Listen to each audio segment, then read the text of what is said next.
So, good day, ma'am. So, this is a group 6. So, my group is Miss Carolina Grant and Melissa Tolentino. So, our topic is all about systematic and decision making. So, the first to present is Miss Carolina Grant. My topic is about systematic decision making. It's a structured, step-by-step approach to making choices by carefully analyzing problems, evaluating alternatives, and is selecting the most effective and solution based on logic, evidence, and clear criteria. So meaning, ang systematic decision making ay talagang isang organisado at sunod-sunod na paraan para makagawa ng mga desisyon.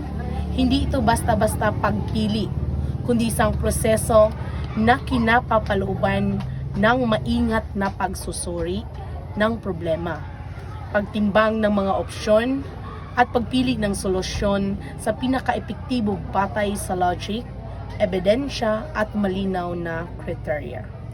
So it avoids relying solely on intuition or impulse, and instead follows a process that ensures decisions are consistent, rational, and transparent.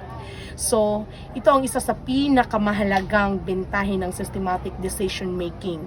Hindi ito basta-basta sumusunod sa kutob o bigla ang desisyon. Sa halip, sinusunod nito ang isang proseso para masigurong ang mga desisyon ay consistent, rational, at transparent. So, sa madaling salita, ang systematic decision making ay hindi lamang tungkol sa paggawa ng desisyon, kundi tungkol din sa paggawa nito sa isang responsableng, makatwirang at patas na paraan. That's all. Stiff and systematic decision-making to be made. Clearly define the issue. So, kailangan nating tapusin ang proyekto sa loob lang ng takdang oras. And the second is gather information, collect the relevant fact and the data. Maghanap ng mga datos o materials na kailangan para sa proyekto.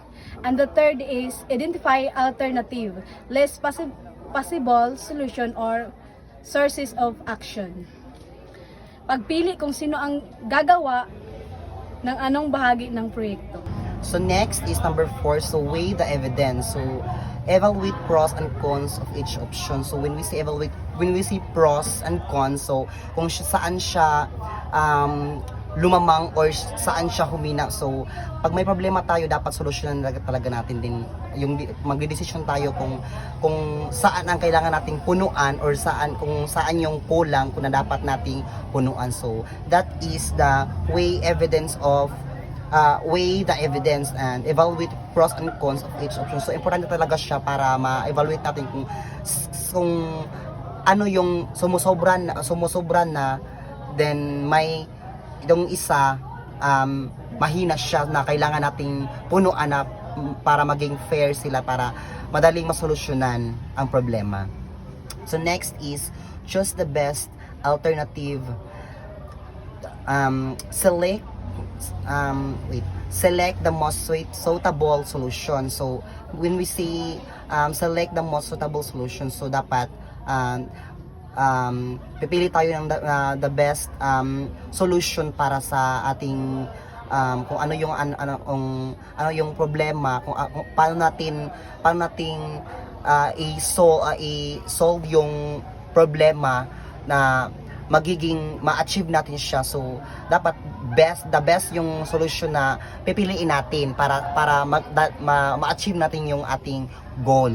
So next is implement the decision. So put the decision choose in action. So when we say implement the decision, so put the choice into action. So dapat kung yung na-implement natin ng mga decision, so when we say magka-problema, of course, gagawa natin ng action para magiging to avoid problem. So dahil ang ating ang ating goal diyan is magiging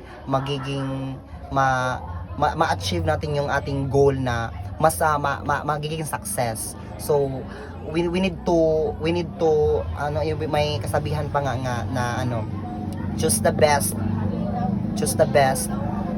option na magiging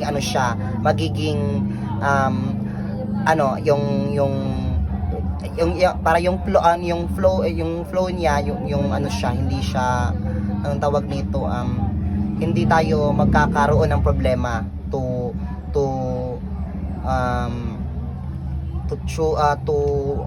anong tawag nito, hindi tayo magkakaroon ng problema to achieve their goals. So, and next is evaluate the decision. So, review results and adjustment if needed.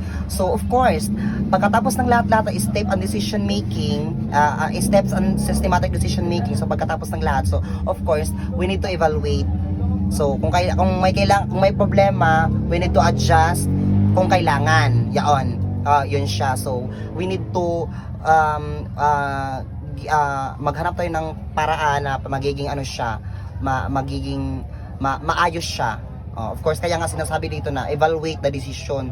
So, dapat talaga balikan natin ang lahat kung i-evaluate natin kung tama ba yung ginawa nating decision or mali ba, or kung may kulang ba or wala, para malaman natin kung may kulang pala siya. Yon. So, the last is our conclusion of our topic. So, the process help reduce mistakes, it increases accountability, and improves the chances of achieving desired outcomes, of course. So, the process of reduce mistakes, kaya may systematic decision making para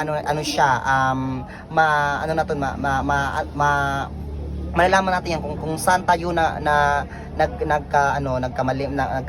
nagkulang, or saan tayo saan yung lamang, saan yung kulang. So magiging so to avoid mistakes, in Bisaya makalikay ta yon, mas tayo, kaya kailangan nating we need to avoid mistakes, to reduce mistakes, to increase our accountability. So dapat magiging accountable tayo sa lahat ng ating mga decision. So dapat alam natin before tayo magde-decision, alamin muna natin to achieve our goals. So that's all. Thank you, ma'am. Thank you.